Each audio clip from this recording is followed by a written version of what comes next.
Bonjour et bienvenue à Soisy-sous-Montmorency, au pied du nouvel espace culturel du Trèfle, flambant neuf, pour vous présenter un comparatif entre deux SUV de taille moyenne 100% électriques, à savoir le Hyundai Kona électrique et le MG S5 EV. Mais tout d'abord, je vous invite à vous abonner à la chaîne YouTube d'Automobile Propre et de ne pas oublier de cocher les notifications. Le Hyundai Kona et le MG S5 sont deux SUV de taille compacte. Le Kona est un petit peu plus court puisqu'il mesure 4,36 m de long pour 1,83 m de large et 1,58 m de haut.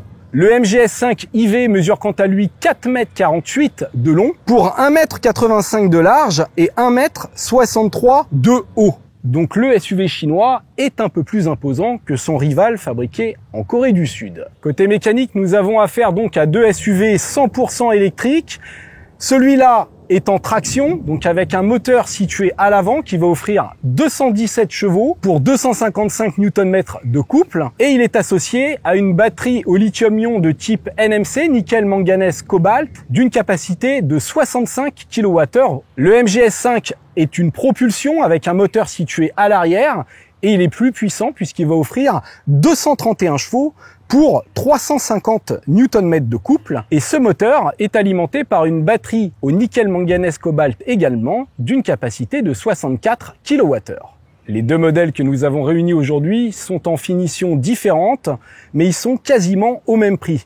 Nous avons donc un Hyundai Kona en finition créative avec des jantes de 17 pouces, des optiques entièrement à LED, des rétroviseurs rabattables électriquement, des rails de toit ou encore des vitres arrière surteintées. Le MG S5 en finition Luxury est quant à lui chaussé de jantes de 18 pouces en série. Il intègre également des barres de toit, des vitres arrière surteintées, une calandre à volet actif et les optiques sont également entièrement à LED comme sur le Kona. Allons voir maintenant à l'intérieur. Regardons les coffres de nos deux SUV électriques. Alors on va avoir 453 litres dans le MG et 466 litres dans le Hyundai. Le Hyundai a un seuil plus bas, il est assez large, quasiment aussi profond mais moins haut, mais il a un double fond beaucoup plus profond que celui du MG.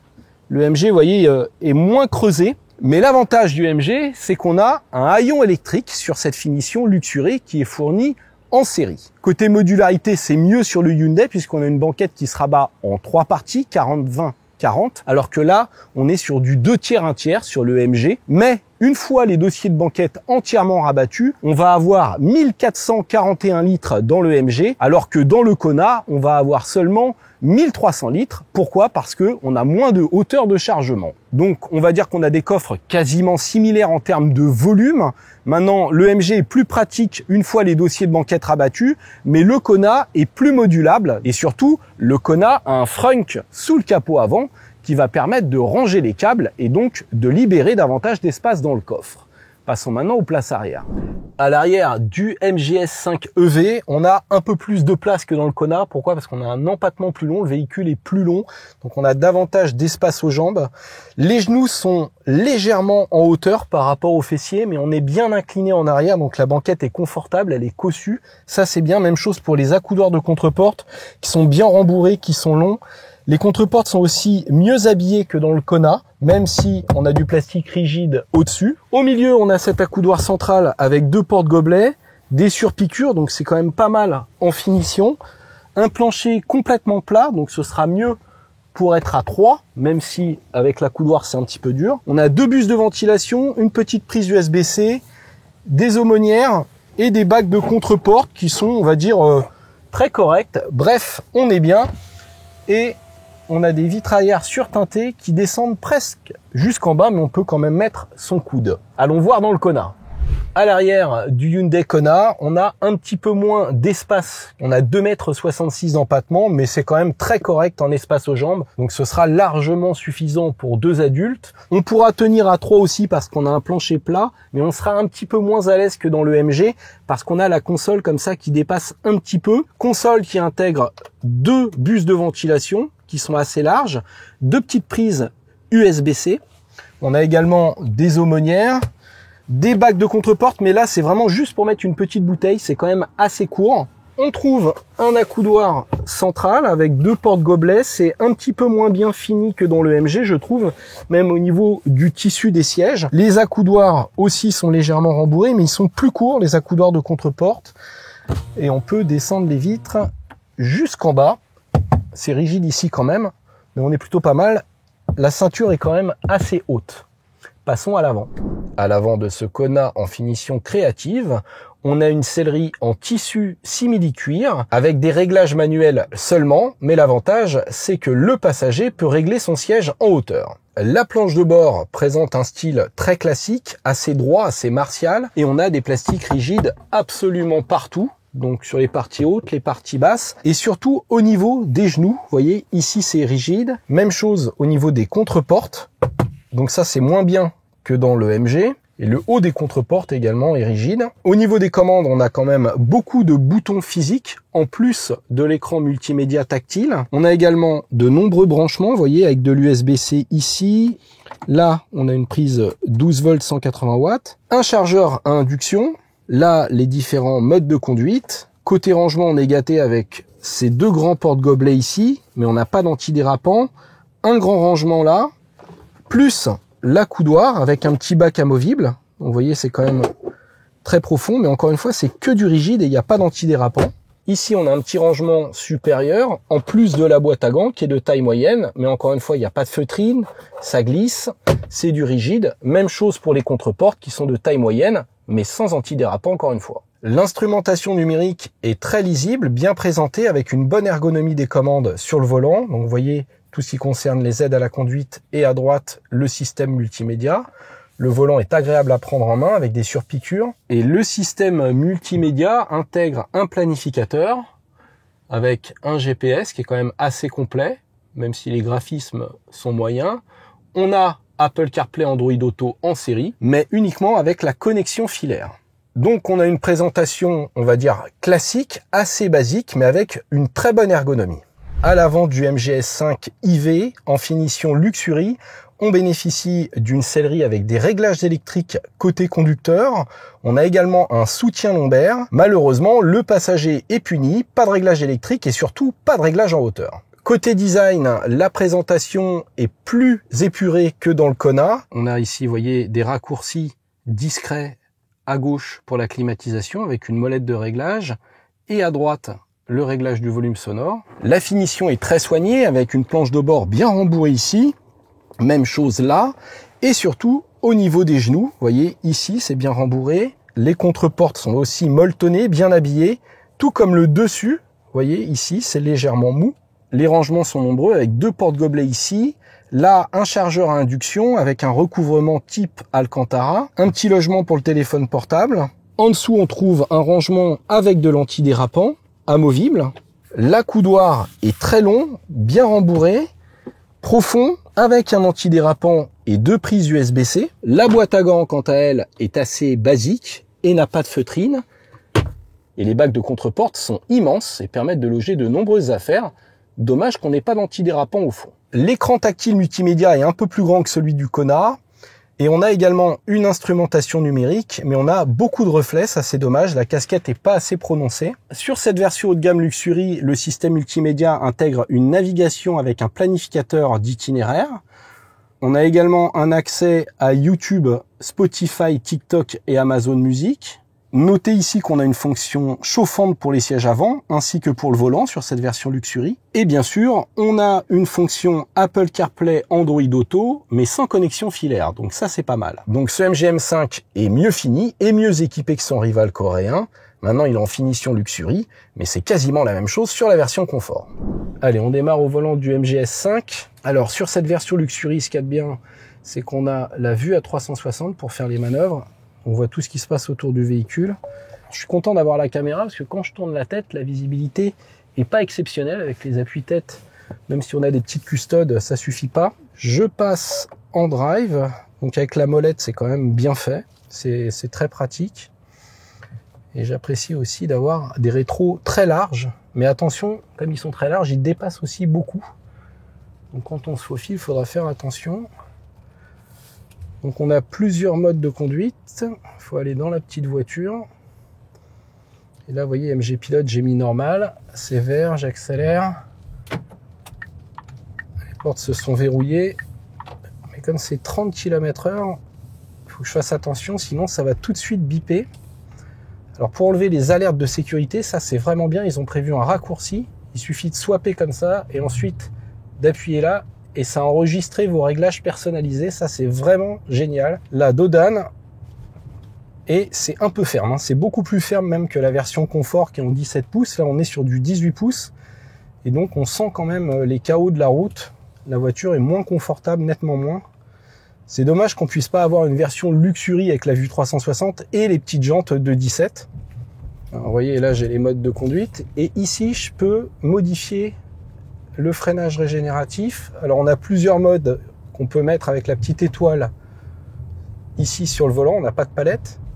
Et on a aussi une fonction e-pédale qui va pouvoir permettre d'aller jusqu'à l'arrêt complet du véhicule. Alors au niveau du diamètre de braquage, on est à 10,5 mètres. Donc c'est un petit peu mieux que la Kona, même si la voiture est plus longue.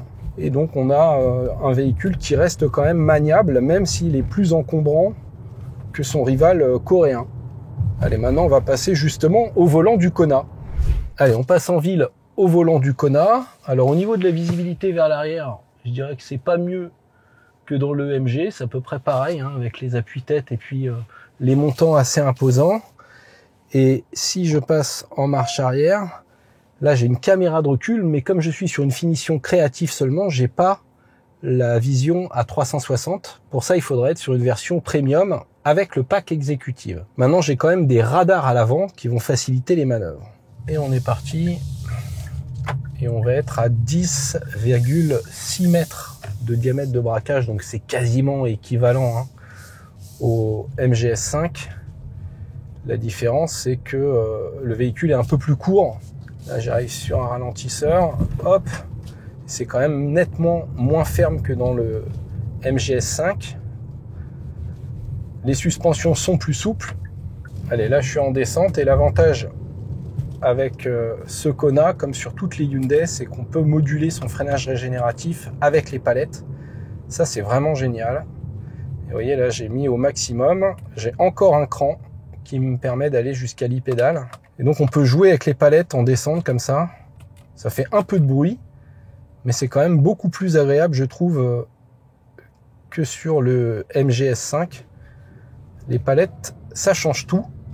Ce qui est moins bien dans le Kona par rapport au MGS5, c'est la gestion des alertes de sécurité. Il faut d'abord appuyer sur l'étoile pour ensuite faire apparaître, vous voyez, ce petit menu et ensuite rappuyer sur les différents boutons. Vous n'avez pas un raccourci immédiat pour enlever toutes les alertes qui peuvent vous gêner. Donc on a des suspensions qui sont quand même plus souples, un véhicule qui est plus court, un peu moins large.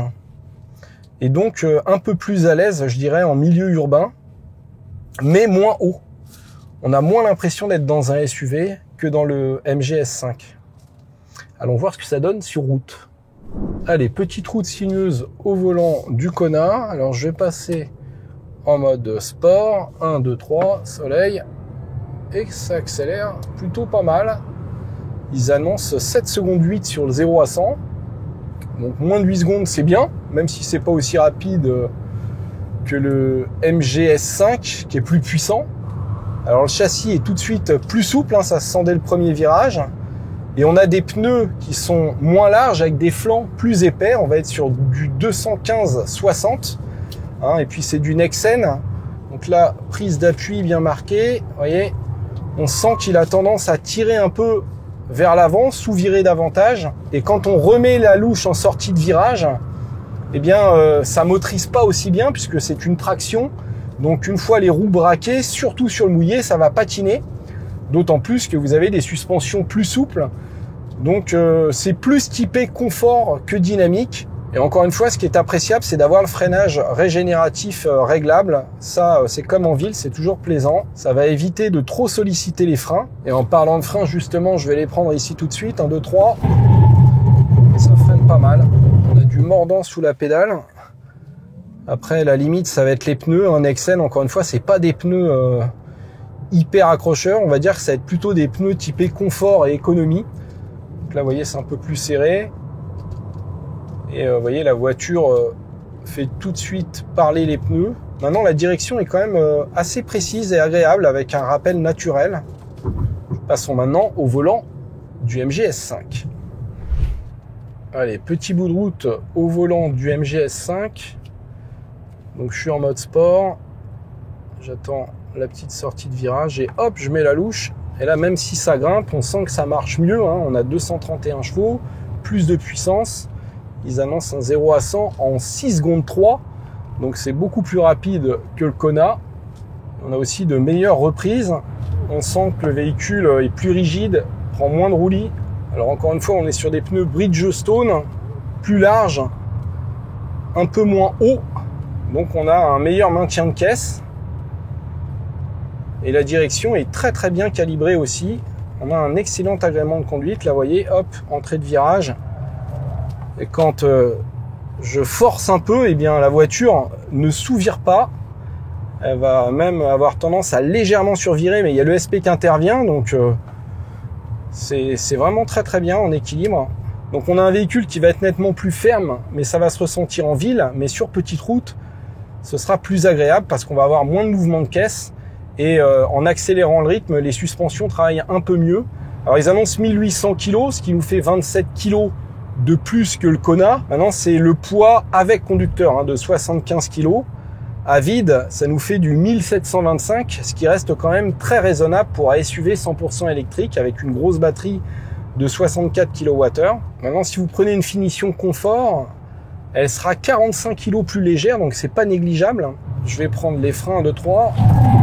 Ah, ça freine fort, ah, très fort. Ça freine beaucoup mieux que le Kona. Hein. On a de meilleurs pneus, mais aussi au niveau du mordant des freins, ça freine très court, comme souvent les MG. Hein. La MG4 freine très bien aussi. Donc, dans les deux cas, on a des suspensions type McPherson à l'avant et des trains arrière multibras. Donc le train arrière multibras, ça va permettre d'améliorer le confort à l'arrière et aussi le guidage du véhicule en virage. Maintenant, le guidage est quand même plus incisif sur le MG S5 que sur le Kona, on l'a vu. Et en plus, le fait que ce soit une propulsion, eh bien, ça le rend plus efficace en termes de motricité. Il va patiner moins vite, hein, puisque il s'appuie sur l'arrière. Allons voir maintenant ce que ça donne sur autoroute. Allez, barrière de péage en MG S5. C'est parti. Et on est en mode normal, mais ça bombarde quand même. Il est donné pour 190 km/h de vitesse de pointe, ce MG S5, ce qui est très bien pour un SUV électrique, sachant que le Kona est lui bridé à 174. Alors vous allez me dire, en France c'est 130. Oui, mais en Allemagne on a le droit de rouler à 250.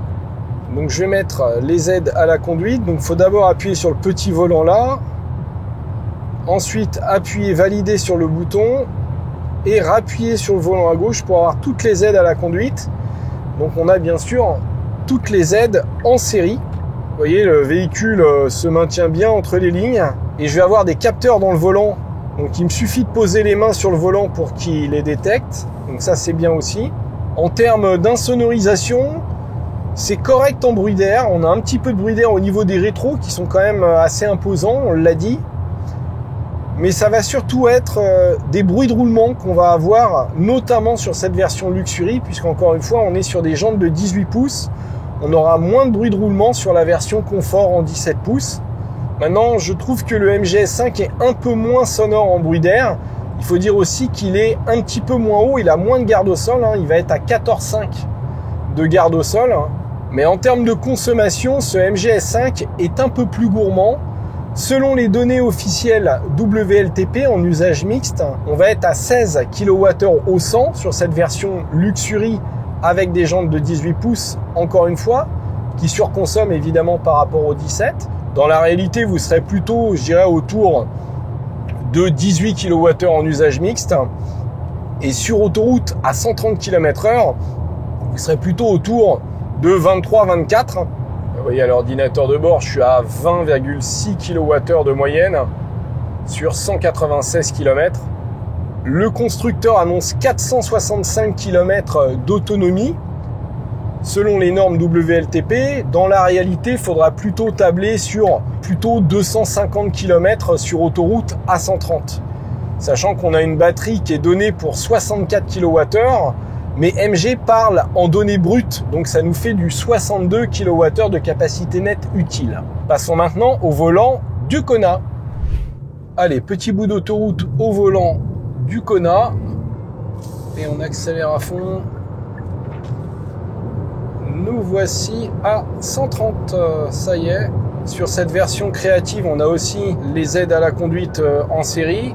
Alors pour réguler sa vitesse, c'est écrit en petit ici, c'est quand même un peu moins pratique. Et alors là, quand je suis à 130 km/h, ça me fait 132 compteurs. J'ai quand même un peu plus de bruit de roulement que dans le MG S5, je trouve. On a aussi un petit peu de bruit d'air, mais je dirais que ça c'est à peu près similaire. Après, ça reste quand même un niveau sonore tout à fait raisonnable. Et on a une chaîne hi-fi à 6 haut-parleurs aussi qui fonctionne plutôt pas mal sur cette finition intermédiaire créative. Quand on passe sur les raccords aussi, on va avoir davantage de petits mouvements de caisse que dans le MG S5. Donc je dirais que je préfère le confort un peu ferme du SUV chinois. Alors faute d'être aussi confortable que son rival, ce Hyundai Kona est plus sobre. Ils annoncent 14,7 kWh au 100 de consommation mixte WLTP et une autonomie de plus de 500 km, 514 km plus exactement. Donc on va pouvoir faire une cinquantaine de kilomètres supplémentaires par rapport, on va dire, au MG S5. Il faut dire qu'on a une batterie qui est un peu plus grosse, puisqu'on va avoir 65 kWh net utile, ce qui nous fait 68 kWh à peu près brut. Là, vous voyez l'ordinateur de bord sur 195 km, je suis à 18,1 kWh au 100, donc j'ai 2 kWh au 100 de moins que sur le MG S5. Donc on a une meilleure autonomie, mais encore une fois, on a moins de puissance. Donc en termes de rendement énergétique, c'est un peu mieux, mais c'est pas beaucoup mieux que le MG S5, qui a fait quand même de gros progrès. Allons voir maintenant ce que ça donne en termes de recharge rapide sur autoroute. Et nous voici sur des bornes de charge rapide chez Total Energy sur autoroute, borne en courant continu, où le Kona peut prendre jusqu'à 102 kW de puissance maxi pour faire un 10-80% en 41 minutes, donc c'est quand même très long aujourd'hui, alors que son rival chinois, le MG S5, peut charger jusqu'à 139 kW et ne réclame que 30 minutes pour faire un 10-80%. Et en courant alternatif, ce sera équivalent puisque les deux véhicules embarquent des chargeurs de 11 kW. Parlons maintenant des tarifs et le MG S5 est beaucoup plus compétitif puisqu'il est facturé 38 490 € dans cette version haut de gamme Luxury, alors que son rival coréen en finition intermédiaire créative réclame 41 250 €, alors qu'il est un peu moins bien équipé. Ça veut dire qu'on a 2750 € d'écart avec un équipement supérieur sur le chinois. Et si vous optez pour la version confort, eh bien vous aurez un avantage de 5260 €, ce qui est considérable. Alors il faut aussi préciser que le SUV chinois dispose d'un système V2L et d'une pompe à chaleur en série qui sont facturés en option sur un pack exécutif et uniquement sur la version premium sur le Kona. Et au niveau garantie, eh bien MG enfonce le clou avec 7 ans ou 150 000 km, alors que Hyundai propose 5 ans, kilométrage illimité. Bref, le MG S5 l'emporte facilement, même s'il est un peu plus ferme et qu'il offre un petit peu moins d'autonomie que son rival coréen. Il est beaucoup mieux équipé, mieux garanti, il charge plus vite et il gagne aussi en termes d'agrément de conduite et d'espace à bord. J'espère que cette vidéo vous a plu. Je vous invite à vous abonner à la chaîne YouTube d'Automobile Propre et je vous dis abonnez-vous, abonnez-vous, abonnez-vous, abonnez-vous.